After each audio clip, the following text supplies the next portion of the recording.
পৃথিবী কোটি কোটি বছর ধরে জল, হাওয়া, বাতাস দিয়ে আমাদের একটা বাসযোগ্য বায়ুমণ্ডল দিয়ে বাঁচিয়ে রেখেছে।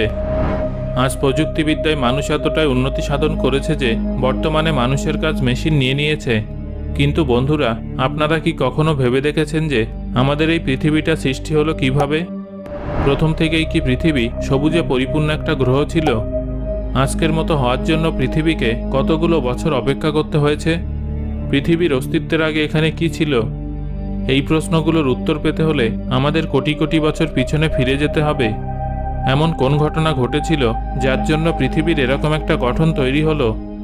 তাহলে চলুন সময়ের অনেকটা অতীতে ফিরে যাওয়া যাক, আর পৃথিবীর উৎপত্তি কিভাবে হয়েছিল সেই রহস্যের উপর থেকে পর্দা ওঠানো যাক।